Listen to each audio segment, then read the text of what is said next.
Number 1. Marvin Gaye. He was the Prince of Soul, the man with the velvet voice who taught the world how to love, how to heal, and how to protest. When will people start getting together? Marvin Gaye was not just a singer, he was a musical prophet. With hits like What's Going On, he defined the sound of a generation, blending the sensual with the spiritual in a way that no one has ever replicated. He was adored by millions, wealthy, and revered as a genius. But while he was singing about peace and love to the world, he was living in a war zone at home.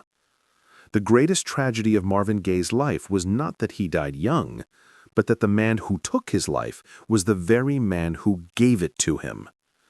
This is the heartbreaking story of a father's envy and a son's despair. We are investigating the 10 most tragic cases of music legends who were betrayed and murdered by the people they trusted most, their own families. If you believe that the stories of these icons deserve to be told with respect and truth, subscribe to this channel right now. And if you appreciate deep dive storytelling that honors the legends we lost, hit the like button to support this investigation. The story begins in Washington, D.C., in a house ruled by fear. Marvin Gaye Sr. was a preacher, a man of God who demanded absolute perfection and enforced it with brutal violence. He was a strict disciplinarian who beat his children for the smallest infractions, yet he himself lived a bizarre double life, known for cross-dressing and heavy drinking. From the very beginning, he resented his son. As young Marvin's talent began to shine, his father's jealousy grew. He famously told his son that he would never amount to anything, that his voice was worthless. But Marvin proved him wrong. He became a global superstar. He added the E to his last name to distance himself from his father, but he could never truly escape the man's shadow. By 1983, Marvin Gaye was spiraling badly. Despite his massive success with sexual healing, he was struggling with severe depression, paranoia, and cocaine addiction. He moved back into his parents' large house in Los Angeles, ostensibly to take care of his mother, Alberta, who was recovering from surgery. But the house became a pressure cooker. Marvin Gaye Sr., now old and frail but still filled with venomous rage, hated having his famous son in the house. They fought constantly. The father would scream at the son, and the son, fueled by drugs and a lifetime of trauma, would scream back. It was a toxic, deadly cycle that everyone in the family saw, but no one could stop. The irony of the tragedy is sickening. Just months before his death, Marvin Gaye had given his father a Christmas present. It was a .38 caliber Smith & Wesson pistol. Marvin gave it to him for protection against intruders. He had unknowingly armed his own executioner. On April 1, 1984, the day before Marvin's 45th birthday, the tension finally snapped. It started as a small, petty argument about a missing insurance policy letter. Marvin's father was screaming at his mother, Alberta, rushing around the house in a rage. Marvin, lying in his bed, shouted for his father to leave her alone. When the shouting didn't stop, Marvin got out of bed. He walked into his parents' room and confronted his father. According to his mother, Marvin shoved his father and kicked him, a final desperate act of defiance against the man who had abused him for 40 years. His mother separated them, and Marvin returned to his bedroom, sitting on his bed, trying to cool down. He thought the fight was over. But Marvin Gaye Sr. was not done. He walked down the hall, entered Marvin's bedroom, and without saying a word, raised the .38 special that his son had bought him. He aimed at the chest of the Prince of Soul. He fired. The bullet pierced his heart. It was a fatal wound, but the father wasn't finished. He walked closer to his dying son and fired a second shot, point blank, into his shoulder. It was an execution. Marvin Gaye, the man who sang "Mercy, Mercy Me," received no mercy from his own flesh and blood. His mother screamed, running from the room in terror. When the police arrived, they found the music legend dead on the floor of his bedroom. His father was sitting calmly on the front porch, the gun lying on the lawn. When asked if he loved his son, Marvin Gaye Sr. coldly replied, "Let's say I didn't dislike him." The trial was a travesty of justice. Marvin Gaye Sr. had a brain tumor, and his lawyers argued that he was not fully in control of his actions. He pleaded non-contest to voluntary manslaughter. The man who murdered one of the greatest artists in history was sentenced to a 6-year suspended sentence and 5 years of probation. He never spent a single day in prison for the murder. He died in a nursing home in 1998. Marvin Gaye's last words, whispered to his brother as he lay dying, were haunting. "I got what I wanted. I couldn't do it myself." It suggests that perhaps, in some dark way, he knew that his story could only end at the hands of the man who started it. This case leaves us with a chilling question about the nature of family and jealousy. Do you believe Marvin's father was truly driven by mental illness, or was this the final act of a jealous man who simply hated his son's success? Let me know your verdict in the comments. If this first part of our investigation into family betrayals shocked you, hit that like button, share this video with a music lover, and make sure you subscribe for part 2, where we uncover the shocking murder of a jazz legend by his own wife. Number 2. Lee Morgan. In the smoky, dimly lit jazz clubs of New York City during the 1960s, there was no star brighter or cooler than Lee Morgan. He was a trumpet prodigy, a musical genius who played with a fire and technical proficiency that left audiences spellbound. He was the definition of cool, a man who had played on John Coltrane's Blue Train and had his own massive hit with the Sidewinder. But the jazz world is often a place where brilliance dances with darkness, and Lee Morgan's life was a pendulum swinging between the two. His story is not just a tale of murder. It is a tragedy of ingratitude and a chilling reminder that the person who saves you can also be the person who destroys you. We are peeling back the curtain on the most heartbreaking family betrayals in music history, exploring the moments when love turns lethal. If you find these stories of human complexity and tragic endings compelling, please subscribe to our channel right now to join our community of investigators. And if you appreciate us honoring the memory of these lost legends, hit the like button to support this series. To understand Lee Morgan's death, you have to understand his life, specifically the darkest chapter of it. By the late 1960s, the trumpet prodigy had fallen from grace. He was a heroin addict, unreliable, homeless, and hawking his trumpet just to get a fix. He was sleeping on the streets, a ghost of his former self left for dead by an industry that had moved on. It was in this gutter that he met Helen Moore. Helen wasn't a musician. She was a tough, street-smart woman who lived in Hell's Kitchen. She saw the broken man shivering in the cold, and she took him in. She didn't just give him a bed, she gave him a life. Helen nursed him through the agonizing withdrawals of heroin addiction. She fed him, she clothed him, and she ultimately helped him get his trumpet back. She became his manager, his booker, his wife in everything but a legal certificate. She was his savior. Because of Helen, Lee Morgan made one of the greatest comebacks in jazz history. He got clean, he started touring again, and he reclaimed his throne as a jazz giant. She was the rock upon which he rebuilt his church of sound. But as Lee's fame returned, so did his ego. He began to resent the woman who had seen him at his lowest. He started seeing a younger woman, a girl named Judith Johnson. He began to push Helen away, treating the woman who saved his life with open disrespect. It was a betrayal of the deepest kind, a rejection of the very person who had breathed life back into his lungs. On the night of February 19, 1972, a massive blizzard was hammering New York City. The snow was piling up, burying the streets, but inside a club called Slug's Saloon in the East Village, the air was hot. Lee Morgan was performing.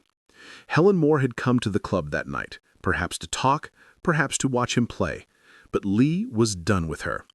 In between sets, a furious argument broke out. Lee, emboldened by his success in his new mistress, physically threw Helen out of the club. He humiliated her in front of the musicians and the fans. He told her to leave and never come back. It was the final insult.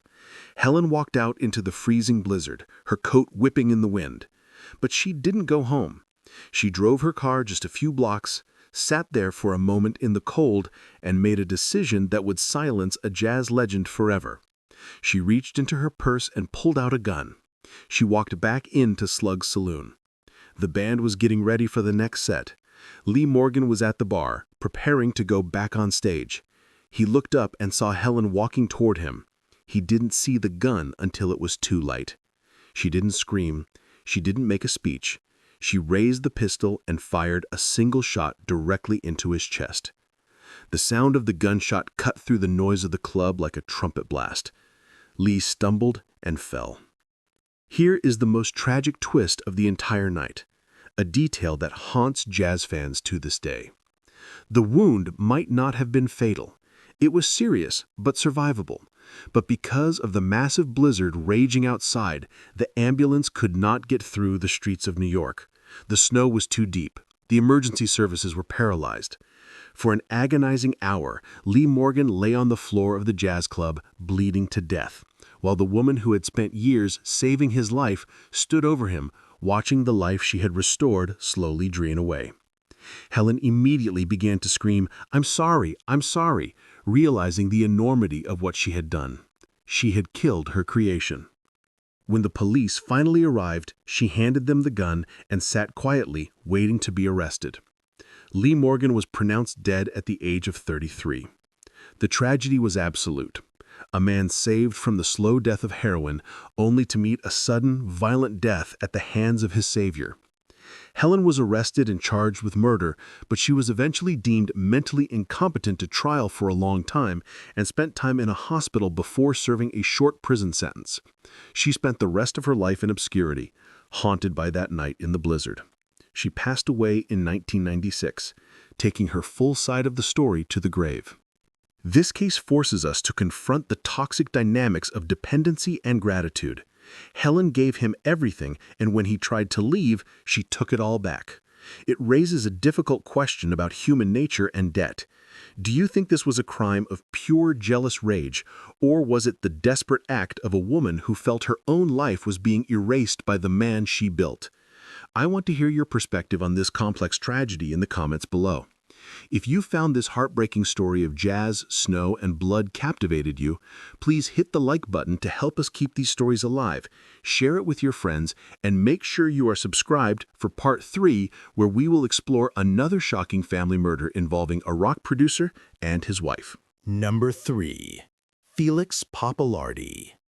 He was the man who brought the heavy to heavy metal, a producer and musician whose fingerprints are all over the DNA of hard rock.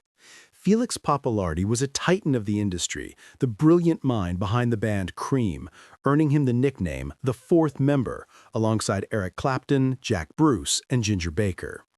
He was the bassist and vocalist for the band Mountain, giving the world the thunderous anthem Mississippi Queen.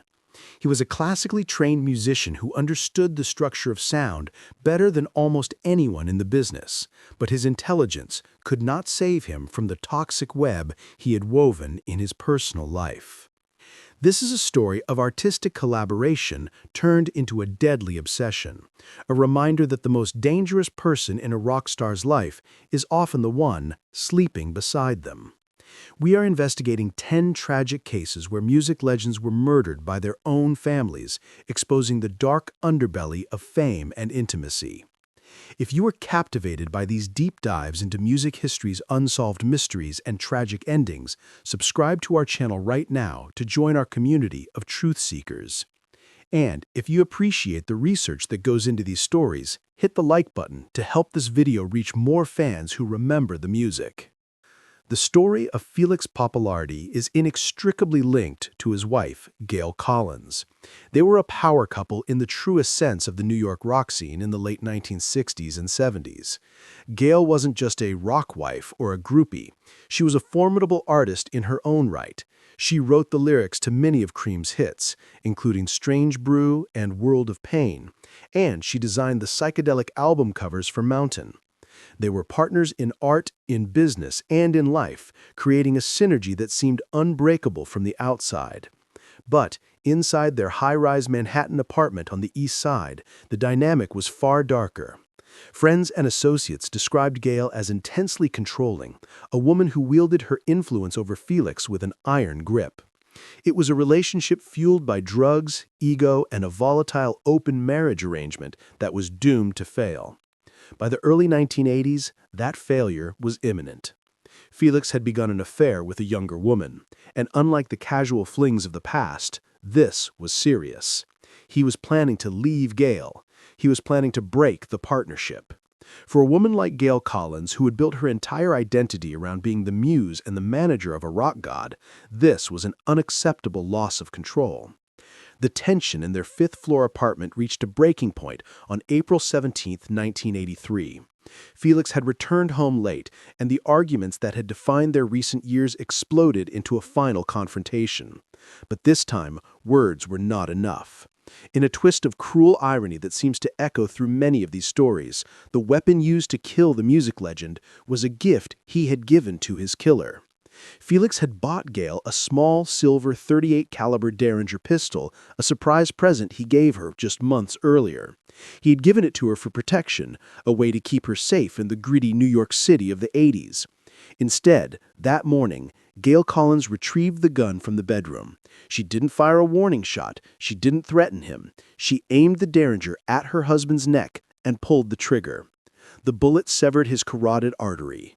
Felix Pappalardi, the man who defined the sound of an era, collapsed and died in his own bedroom, wearing nothing but his underwear. He was 43 years old. The silence that followed was deafening, the heavy rock thunder silenced by a small silver pistol. Gayle's reaction in the immediate aftermath was not one of a grieving widow, but one of a calculated survivor. She called the police, but her story was already taking shape. She claimed it was a tragic accident. She told investigators that Felix had been showing her how to use the gun, giving her a lesson when it simply went off. It was a classic defense, one used in countless domestic shootings, relying on the idea that guns are unpredictable and women are unfamiliar with them. However, the physical evidence told a different story.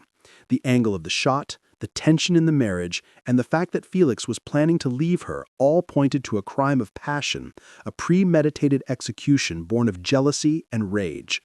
She was arrested and charged with second-degree murder. The music world was stunned.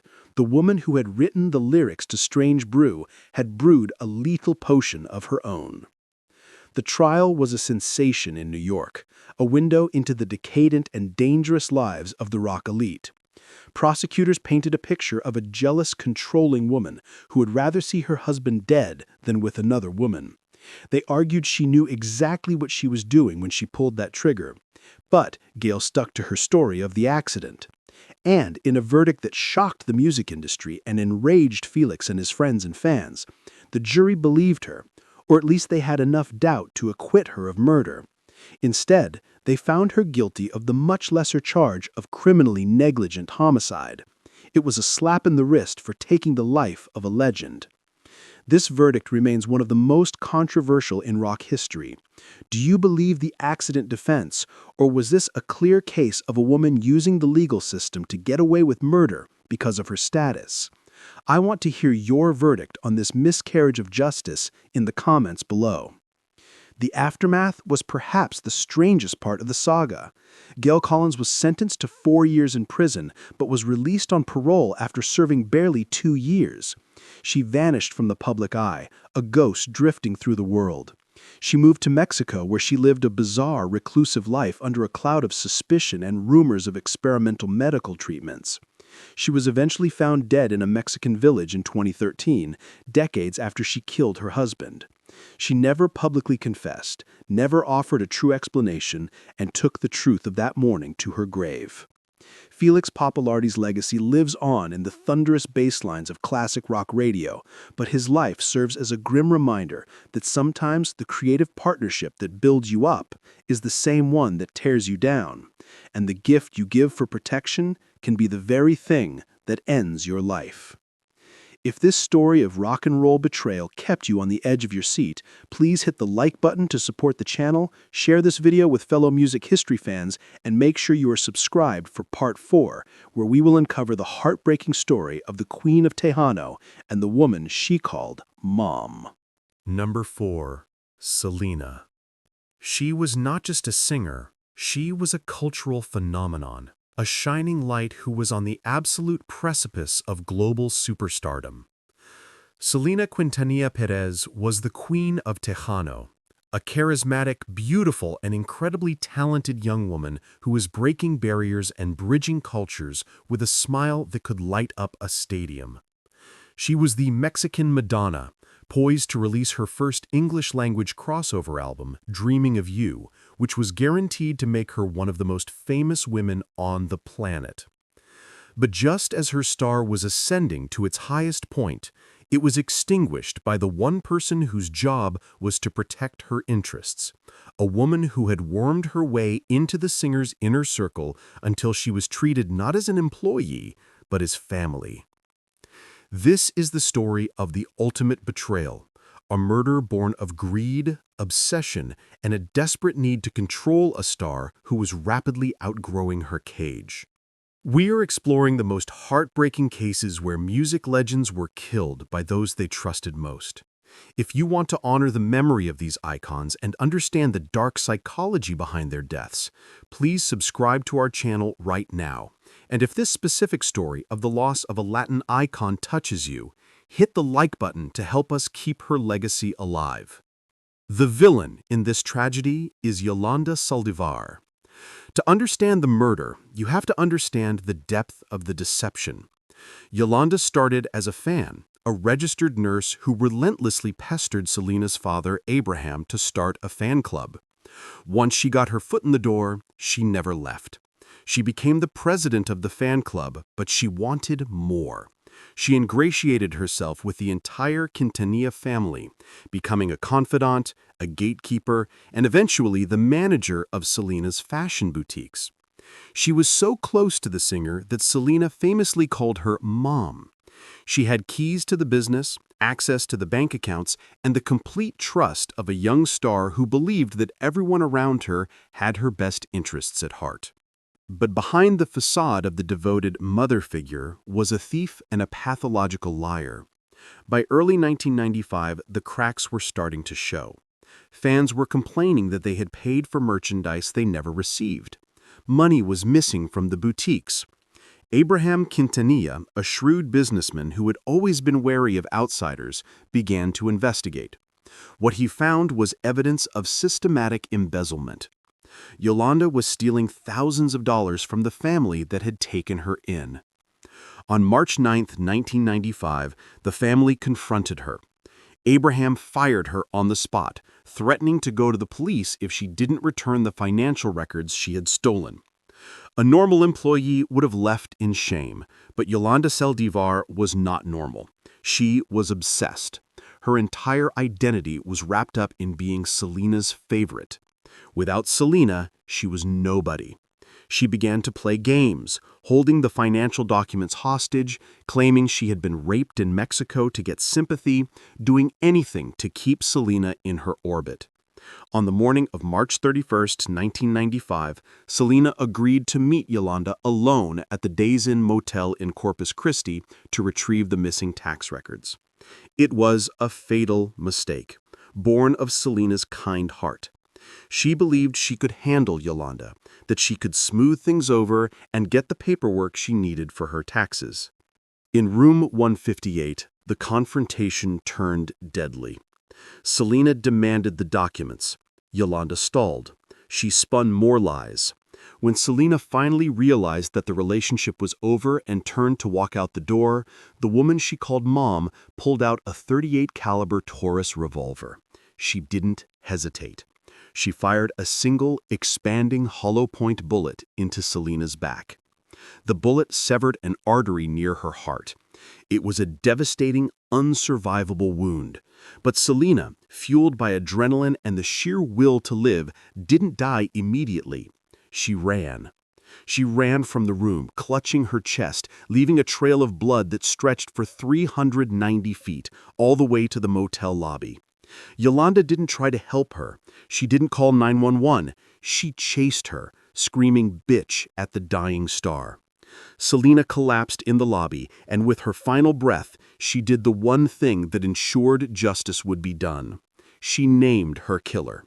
She told the hotel staff, "Yolanda, room 158." While doctors tried in vain to save the 23-year-old icon, a bizarre and terrifying standoff was unfolding in the motel parking lot. Yolanda locked herself in her red pickup truck with the gun pointed at her own head. For nearly 10 hours, she held the police at bay, negotiating, crying, and claiming it was an accident, that the gun just went off. It was the final act of a narcissist who wanted to make the tragedy about herself. But the world wasn't looking at her. They were mourning the loss of a generational talent. When the news broke that Selena had passed away, the grief was overwhelming. It wasn't just a celebrity death. It felt like the death of a family member for millions of Latinos across the world. The trial in October 1995 was swift. The defense tried to argue that the shooting was accidental, but the physical evidence and Selena's own dying declaration destroyed that theory. The jury deliberated for less than 3 hours before finding Yolanda Saldivar guilty of first-degree murder. She was sentenced to life in prison with the possibility of parole after 30 years. That date is fast approaching. In March 2025, the woman who killed Selena will be eligible for a parole hearing. This fact has reignited the anger and pain of millions. This brings us to the most difficult question of this entire series. Do you believe that a person who steals a life as bright and promising as Selena's can ever truly pay their debt to society? Should she be released, or does the magnitude of her betrayal warrant a life behind bars until the very end? Tell me your verdict in the comments below. Yolanda remains in a Texas prison, largely in solitary confinement for her own protection, because the hatred against her has never subsided. Selena's legacy, however, has only grown. Her music is still played at weddings and parties, her fashion is still iconic, and her story is told to new generations. But it remains a story with a hole in the center. The void left by what she could have become if she hadn't been betrayed by the woman she trusted like family. If this tragic story of the Queen of Tejano moved you, please hit the like button, share this with everyone who remembers her music, and make sure you are subscribed for Part 5, where we will uncover the horrifying story of a child star murdered by her own father. Number 5. Judith Barsi. This story is perhaps the most shattering on our list because it involves the silencing of a voice that defined the innocence of an entire generation. While she was primarily known as a child actress, Judith Barsi's contribution to the world of sound and musical animation makes her a legend in the truest sense. If you grew up in the 1980s, you know her voice. She was the sweet, optimistic soul behind Ducky in The Land Before Time, famously delivering the line, "Yep, yep, yep," with the musicality that captured hearts worldwide. She was the singing voice of Anne-Marie in All Dogs Go to Heaven. She was a tiny, angelic prodigy who was earning $100,000 a year before she even hit puberty, lifting her family out of poverty and into a comfortable life in Los Angeles. But behind the microphone and the bright lights of the studio, Judith was living in a domestic hell that was darker than any horror movie. This is the story of a father whose jealousy and paranoia turned him into the executioner of his own miracle. We are exposing the grim reality that often hides behind the curtain of fame, investigating 10 cases where legends were betrayed by their own blood. If you believe that the stories of these innocent victims need to be told so they are never forgotten, please subscribe to our channel right now to join our investigation. And if this heartbreaking story of a child star moves you, hit the like button to help us share her legacy. The villain in this story is Joseph Barsi, Judith's father. He was a plumber by trade, a Hungarian immigrant who had fled the Soviet occupation in the 1950s, but he carried a darkness inside him that no border crossing could leave behind. He was an alcoholic, a paranoid tyrant who ruled his household with absolute terror. As Judith's fame grew, so did Joseph's insanity. He wasn't a proud father, he was a threatened one.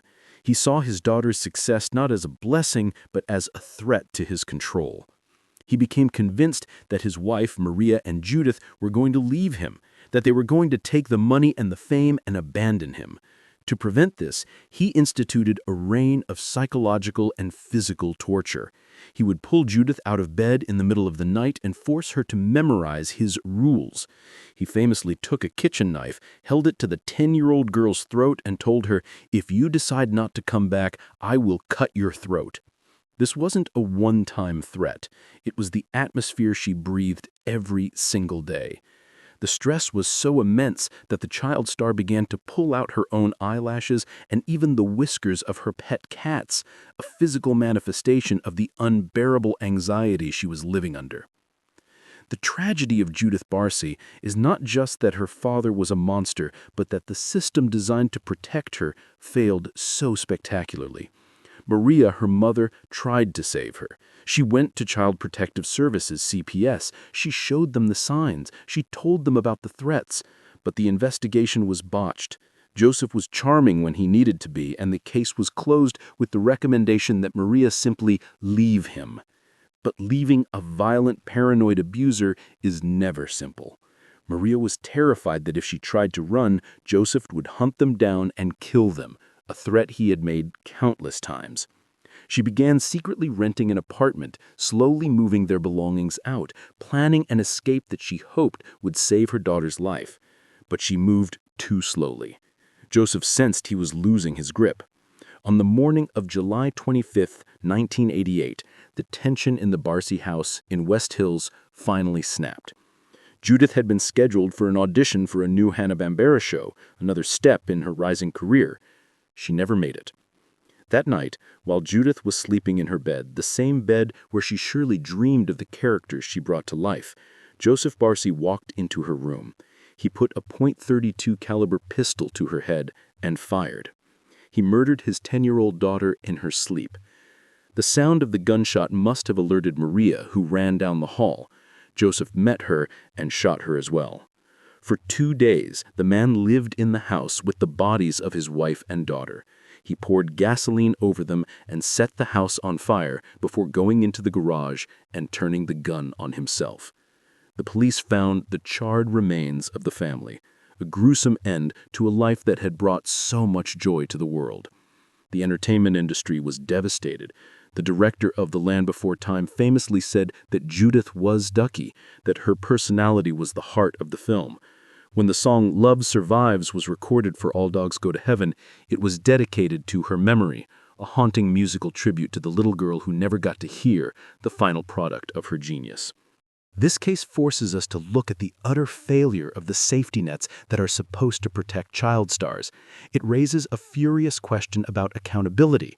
Do you blame the mother for not leaving sooner, or do you blame the Child Protective Services system that investigated, saw the abuse, and walked away?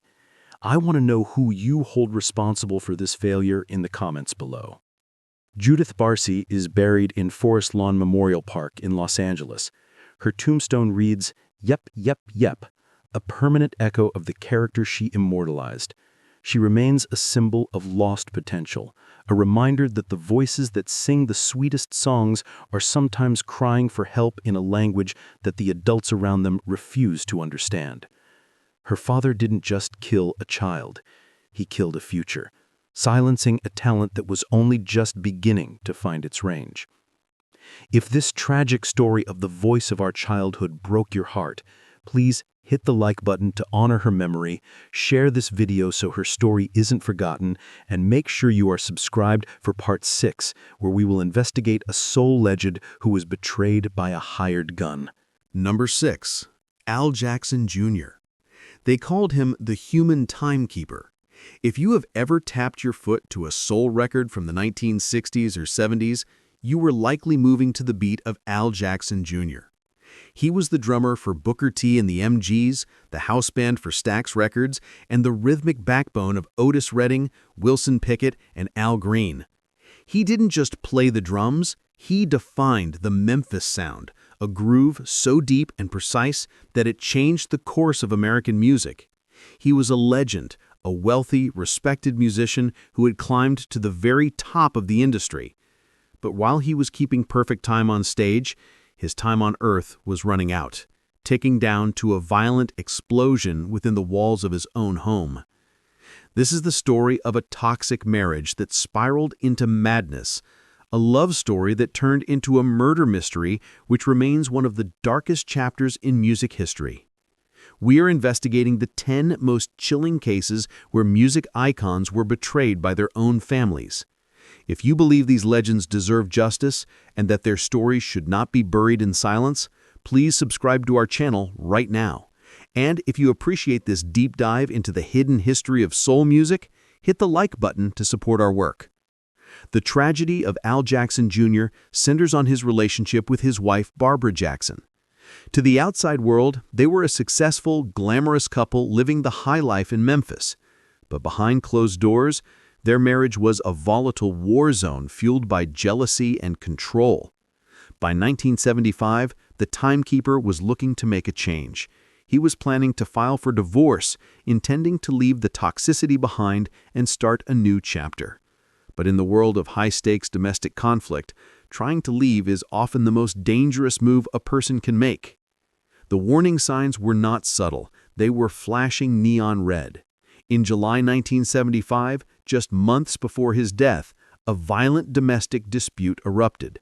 In the heat of the argument, Barbara Jackson pulled out a gun and shot her husband in the chest. It was a life-threatening injury.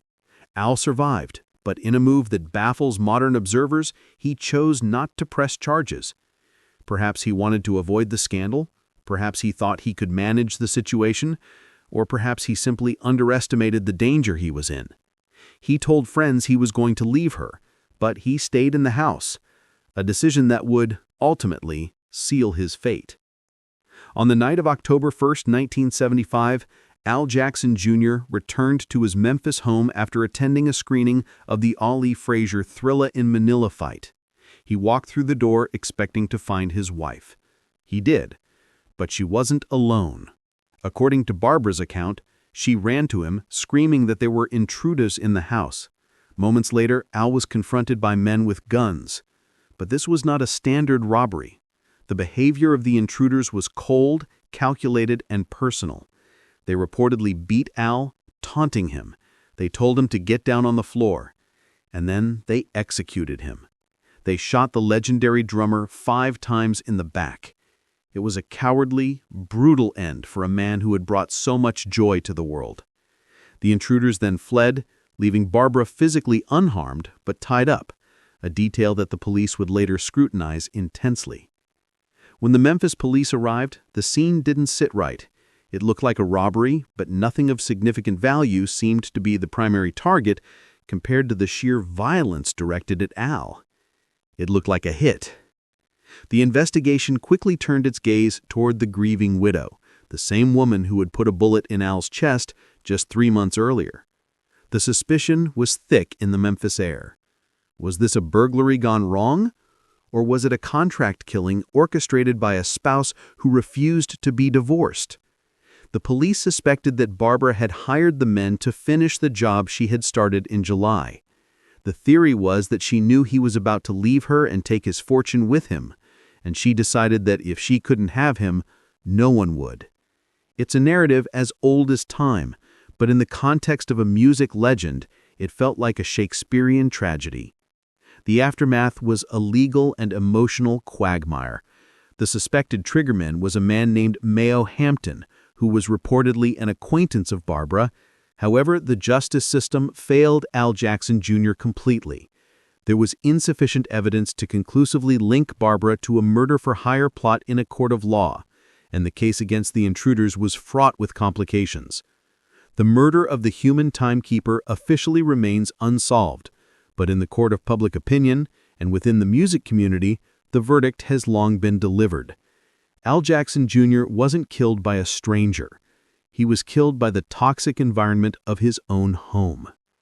Barbara lived the rest of her life under the shadow of that night, dying in 1982, taking her secrets with her. Al's music lives on. Every time you hear Green Onions or Let's Stay Together, you are hearing his ghost. But his life serves as a grim warning about the dangers of ignoring the violence in your own home. This case leaves us with a haunting ambiguity. Do you believe it was a random home invasion, or do the previous shooting and the timing of the divorce point to a cold-blooded setup by his wife? I want to know your theory on this unsolved mystery in the comments below. If this tragic story of the man who kept the beat for the world moved you, please hit the like button to honor his memory, share this video so the truth isn't forgotten, and make sure you are subscribed for Part 7, where we will investigate a rock icon who met a violent end involving a family dispute. Number 7. Peter Tosh. He was the stepping razor, the militant heart of reggae music, and the only man on earth who could stand toe-to-toe with Bob Marley. Peter Tosh was a founding member of the Wailers, a lyrical revolutionary who preached equal rights and justice and championed the legalization of marijuana long before it was culturally acceptable. He was a towering figure, a martial arts expert who carried himself with the swagger of a man who feared no government and no system. But while he spent his life fighting against Babylon and systemic oppression, the threat that would eventually silence his voice did not come from the police or the politicians he railed against. It came from a man he had welcomed into his own home, a man he had fed, clothed, and treated like a brother. This is the devastating story of a Good Samaritan act that turned into a massacre, a chilling reminder that sometimes the hand you hold out to help someone is the same hand that will eventually pull the trigger. We are investigating the most heartbreaking cases of music legends murdered by those closest to them. If you believe that the truth behind these tragedies deserves to be told, please subscribe to our channel right now to join our community. And if you appreciate us honoring the legacy of the stepping razor, hit the like button to ensure this story reaches reggae fans around the world. To understand the murder of Peter Tosh, you have to understand his philosophy. He believed in the brotherhood of man, particularly the downtrodden and the poor of Jamaica. He lived in a fortress-like home in Barbican, Kingston, but his heart was open to the streets. Enter Dennis Lepo Laban. Lepo was not a musician. He was a ghetto hustler, a man down on his luck who had served time in prison. When Lepo was released, he had nowhere to go, and Peter Tosh, seeing a man in need, took him under his wing. Tosh gave him money to get back on his feet. He gave him food, and he allowed him access to his inner circle. Friends warned Tosh about Lepo, sensing a darkness and a greed in the man. But Tosh waved them off, believing that his kindness would be repaid with loyalty. It was a fatal miscalculation of human nature. Lepo didn't see a mentor. He saw a bank account. He saw a man living in luxury while he struggled, and that gratitude slowly curdled into a toxic, murderous entitlement. On the night of September 11, 1987, Peter Tosh was relaxing at his home in Kingston with his common-law wife, Marlene Brown, and several friends, including the DJ Jeff "Free Eye" Dixon. It was supposed to be a quiet evening of celebration, as Tosh had just returned from a successful business trip to the United States. But the peace was shattered when 3 armed men forced their way through the gate. Leading the pack was Dennis Lepo Laban. He wasn't there to say thank you. He was there to collect. The men stormed the living room brandishing guns and immediately demanded that Tosh hand over U.S. currency. They believed that because he had just returned from America, he must be hoarding cash in the house. Tosh told them, calmly but firmly, that he didn't have any money in the house, that his business dealings were handled by accountants and banks. But Lepo blinded by greed and perhaps humiliated by his own dependence on Tosh, didn't believe him. The invasion turned into a torture session. For hours, the gunmen held the group hostage. They pistol-whipped Peter Tosh, beating the legend mercilessly in his own living room, demanding the dollars. Tosh, as tough as nails to the end, refused to break. He kept repeating that there was no money. The situation escalated from robbery to sadism. Leppo, realizing he wasn't going to get the payday he envisioned, decided to exact a different kind of payment. He put the gun to the head of the man who had tried to save his life. He didn't just shoot Peter Tosh. He executed him. He shot him twice in the head. The gunmen then opened fire on the rest of the room in a chaotic spray of bullets, aiming to leave no witnesses. DJ Free Eye was killed. Marlene Brown was shot in the head, but miraculously survived by playing dead. Several others were wounded. It was a bloodbath, a senseless slaughter of one of the most important voices in music history, all for money that wasn't even there. When the gunmen fled, they left behind a scene of carnage that shocked the world. The stepping razor was dead at 42. The investigation was chaotic, given the violence of 1980s Kingston, but Marlene Brown's testimony was the key. She identified Leppo. She knew him. She had fed him. She knew exactly who had pulled the trigger. Dennis Laban was arrested and charged with the murders. The trial was a sensation in Jamaica. Leppo claimed he was innocent, that he was being framed, but the eyewitness accounts were damning. He was found guilty and sentenced to death, though his sentence was later commuted to life in prison due to legal technicalities regarding capital punishment in Jamaica. He remains in a Jamaican prison to this day, maintaining his innocence, a ghost of the past. The murder of Peter Tosh remains a heavy scar on the soul of reggae music. It wasn't a political assassination like the attempt on Bob Marley. It was personal. It was a betrayal of friendship. It forces us to confront the dangerous reality of envy. Do you believe that Peter Tosh's generosity was his downfall? Or was Leppo a sociopath who would have eventually turned on anyone? Is there a limit to how much we should trust those we try to help? I want to hear your thoughts on this complex moral tragedy in the comments below. If this harrowing story of the silence of the stepping razor moved you, please hit the like button to keep his message alive. Share this video with your friends, and make sure you are subscribed for Part 8, where we will investigate a rock icon whose life was ended by a family dispute over money.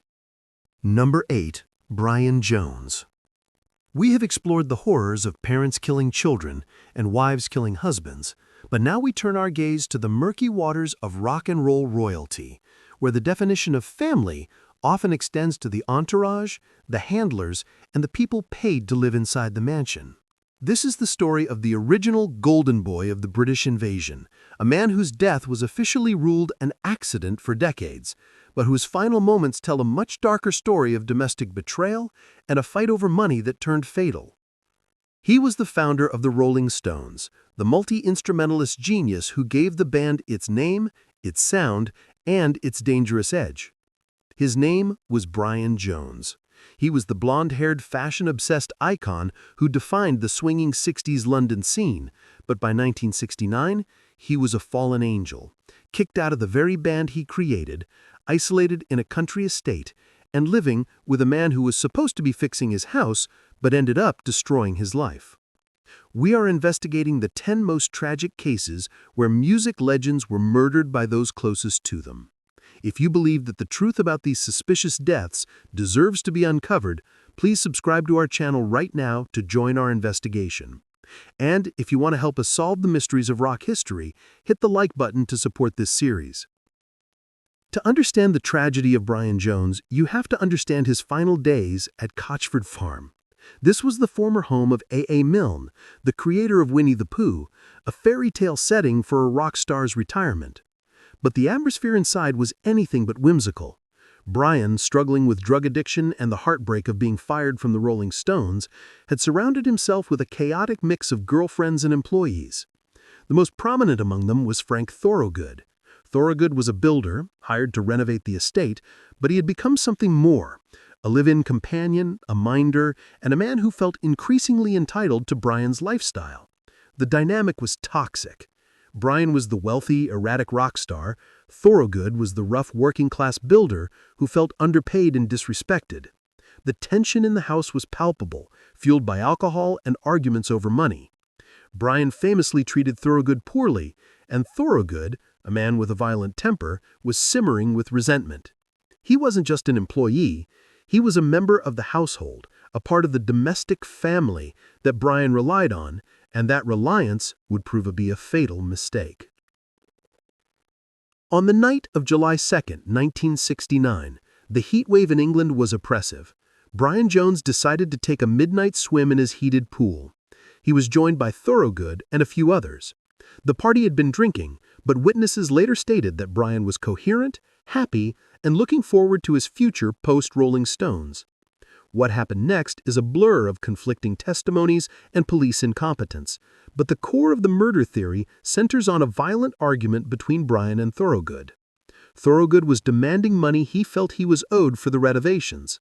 Brian refused. The other guests went inside, leaving the rock star and the builder alone in the pool. Minutes later, Thorogood entered the house, shaking and wet, claiming that something happened to Brian. When they ran back out, the founder of the Rolling Stones was motionless at the bottom of the pool. He was pulled out, but it was too late. The coroner ruled it death by misadventure, citing drugs and alcohol, a convenient verdict that closed the book on a troublesome celebrity. But the story didn't die. For decades, whispers circulated in the rock world that this was no accident. The accident theory ignored the fact that Brian was a strong swimmer. It ignored the tension in the house, and it ignored the behavior of Frank Thorogood. The truth finally began to surface years later on Thorogood's own deathbed. According to Tom Keelock, the Stones' road manager, who was also present at the house that night, Thorogood confessed in his final moments in 1993. He reportedly said, "It was me that did Brian. I just finally snapped." The confession painted a picture of a fight in the pool, a moment where the builder, fueled by rage and envy, held the rock star's head underwater until he stopped struggling. It wasn't a misadventure. It was a drowning. It was a murder committed by a man who was living under Brian's roof, eating his food, and taking his money.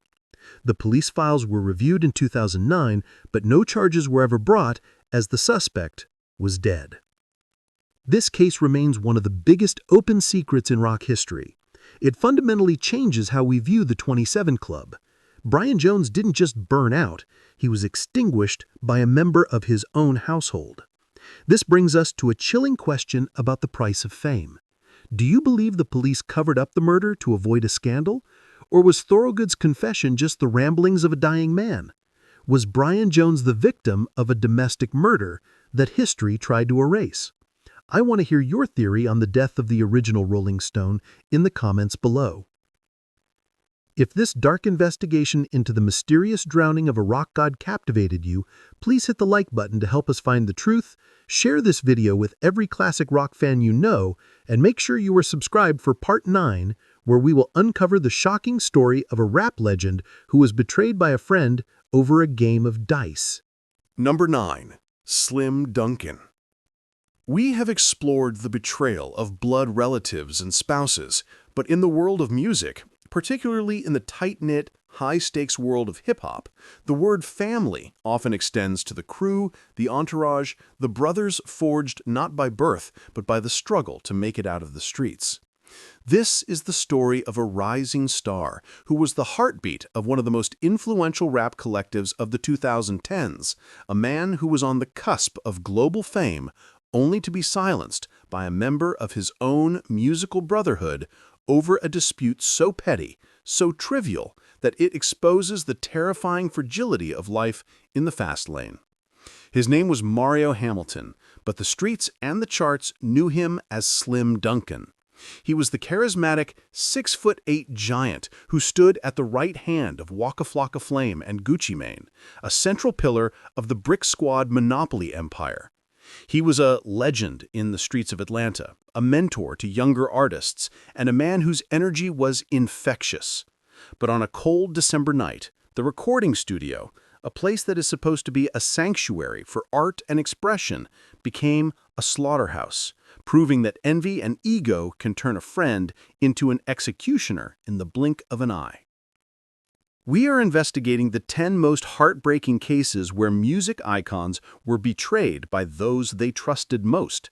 If you believe that these stories of lost potential need to be told, please subscribe to our channel right now to join our community. And if you appreciate this deep dive into the tragic side of hip-hop history, hit the like button to help us keep these memories alive. The tragedy of Slim Dunkin is a stark reminder of how quickly a family atmosphere can turn toxic. Brick Squad wasn't just a label, it was a fraternity. They lived together, toured together, and recorded together. Slim Dunkin was the glue that held much of it together, a rapper with a gritty, authentic voice and a commanding presence. On December 16, 2011, Slim was at a recording studio in Atlanta preparing to shoot a music video for his friend, Gucci Mane. The atmosphere was supposed to be celebratory, a gathering of the family to create art. Among the crowd was Vincent Hardemon, known as Young Vito. Vito was not a stranger, he was an affiliate, a rapper who ran in the same circles, recorded in the same booths, and shook the same hands. He was supposed to be a brother. But beneath the surface of camaraderie, there was a simmering tension, a clash of egos waiting for a spark. That spark didn't come from a contract dispute or a woman. It came from a piece of candy. In the cramped waiting room of the studio, a disagreement broke out between Slim Dunkin and Young Vito. Witnesses initially reported it started over a game of dice, a common pastime in the studio, but the argument escalated over a piece of candy, specifically a Jolly Rancher. It sounds absurd, almost impossible, that a life could end over something so small. But in an environment fueled by testosterone, pride, and the constant pressure to never back down, a small slight can become a lethal insult. Slim reportedly grabbed a piece of candy from Vito's stash. Vito took offense. Words were exchanged. The brotherhood evaporated instantly, replaced by the cold, hard code of the streets. The argument turned physical. Slim, being the massive man he was, reportedly got the better of the physical altercation. In a normal world, this would have ended with a bruise and a handshake later. But Vito wasn't operating in a normal world. He felt disrespected. He felt humiliated in front of the family. He left the room, but he didn't leave the building. He went to his car, or perhaps a bag, and retrieved a handgun. When young Vito returned to the studio, he wasn't looking for an apology. He was looking for revenge. He walked up to Slim Dunkin, the man he had collaborated with, the man he had called a friend, and he fired. He shot him once in the chest. The bullet pierced his lung and heart. The giant fell. The studio, filled with dozens of people, erupted into chaos. Young Vito, the brother, fled the scene, leaving Slim bleeding out on the floor of the vocal booth. The tragedy was absolute. Slim was rushed to Grady Memorial Hospital, but he was pronounced dead on arrival. He was 24 years old. His career was just beginning. Waka Flocka Flame, his best friend, was devastated, calling Slim his blood brother and spiraling into a deep depression that nearly ended his own career. The betrayal cut deep into the heart of the Atlanta music scene. It wasn't a rival gang or a random robber who killed Slim. It was someone from inside the circle, someone who sat on the same couch and dreamed the same dreams. The manhunt for young Vito lasted for 10 days. He eventually turned himself in, claiming self-defense, claiming he was afraid for his life because of Slim's size. But the jury saw through the defense. They saw a man who had escalated a fistfight into a murder because his ego had been bruised. However, in a verdict that frustrated the family and the hip-hop community, Vito was acquitted of murder but found guilty of aggravated assault and possession of a firearm. He was sentenced to 25 years in prison. He served his time and was released, but the shadow of that night remains. Slim Dunkin's death marked the end of an era for Brick Squad, a grim reminder that in the music industry, the people you hustle with can be the same people who hurt you. This case leaves us with a terrifying question about the nature of violence and ego. Do you believe that the code of the streets makes tragedies like this inevitable, or was young Vito a uniquely dangerous individual who would have snapped at anyone? Was this self-defense or a fragile ego with a gun? I want to hear your thoughts on this senseless tragedy in the comments below. If this heartbreaking story of a rap legend betrayed by his own crew moved you, please hit the like button to honor his memory, share this video with your friends, and make sure you are subscribed for Part 10, the final and most shocking chapter where we will uncover the story of a soul legend who was shot by a family member in a dispute over a TV volume. Number 10.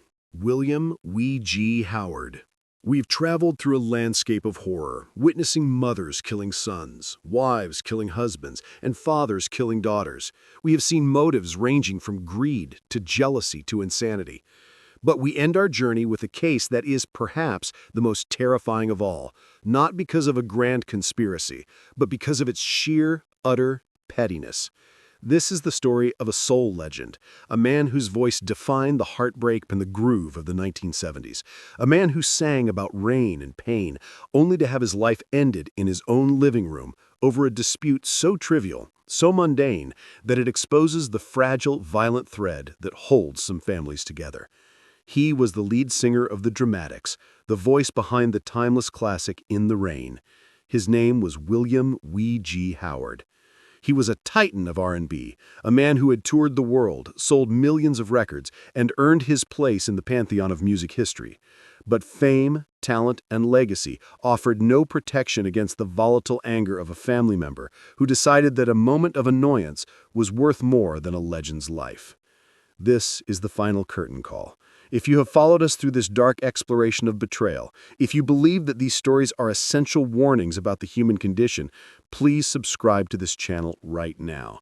And if you appreciate the depth of this series, hit the like button to support the channel as we conclude this investigation.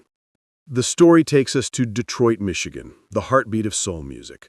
By the year 2000, Wee G. Howard was 49 years old. He was no longer in the bright lights of the 70s, but he was still a working musician, still revered by fans, and living a relatively quiet life. He was living with his wife, Bryson, and her 19-year-old son, Cato Walker. This was not a stranger living in the house. This was his stepson, a young man he had helped raise, a member of the family unit. The dynamic in the house, however, was simmering with an undercurrent of tension that is all too common in blended families, a clash of generations, of authority, and of respect. Wee G was the man of the house, a man used to commanding stages, expecting a certain level of order. Cato was a teenager, reportedly struggling with the restlessness and rebellion of youth. But no one, absolutely no one, could have predicted that this typical domestic friction would explode into a homicide over something as insignificant as the volume dial on a stereo. On the afternoon of February 22, 2000, the household was calm until it wasn't. Wee G. Howard was at home, trying to relax. In another room, his stepson, Cato, was listening to music. The volume was loud, too loud. Wee G., the man with the golden voice, asked for some quiet. He asked Cato to turn it down. It was a request made in millions of homes every single day, a standard parent-child interaction. But on this specific day, in this specific house, the request was met not with compliance, but with a sudden volcanic rage. Cato Walker refused. Words were exchanged. The volume didn't go down, the temperature in the room went up. The argument escalated rapidly, spiraling out of control. It shifted from a dispute about noise to a dispute about respect, about territory, about who was in charge. And then the unthinkable happened. The 19-year-old stepson didn't just storm out of the room. He didn't just slam a door. He reached for a weapon. In a split second of madness that would destroy 2 lives and shatter a musical legacy, Cato Walker pulled out a gun. He didn't aim at a stranger. He aimed at the man who had put a roof over his head. He fired. He shot William Weegee Howard in the chest. The soul legend, the man who had sung so beautifully about the pain of heartbreak, fell to the floor of his own home, mortally wounded by his own stepson. The music stopped instantly. The silence that followed was heavier than any song Weegee had ever recorded. He was rushed to the hospital, but the damage was done. The voice of the dramatics was silenced forever. He was pronounced dead shortly after arrival. The motive was nothing more than a stereo. A life of artistry, a career of brilliance, ended because a teenager didn't want to turn the volume down. The aftermath was a blur of shock and grief for the Detroit music community. The Dramatics were icons, and to lose their lead singer in such a senseless domestic way was incomprehensible. Cato Walker was arrested and charged with murder. The trial didn't have the mystery of a whodunit. The shooter was clear. It was a tragedy of impulse. Cato Walker was found guilty of second-degree murder and possession of a firearm during a felony. He was sentenced to 25 to 50 years in prison. He threw away his own life, his freedom, and his future, all for a moment of stubborn pride. The case serves as the ultimate grim punctuation mark on our series. It proves that the most dangerous place for a legend isn't always the dark alley or the drug den. Sometimes it's the living room. It proves that the people we let into our hearts and homes have the power to hurt us in ways that no critic or stranger ever could. This concludes our deep dive into the 10 music legends murdered by their own families.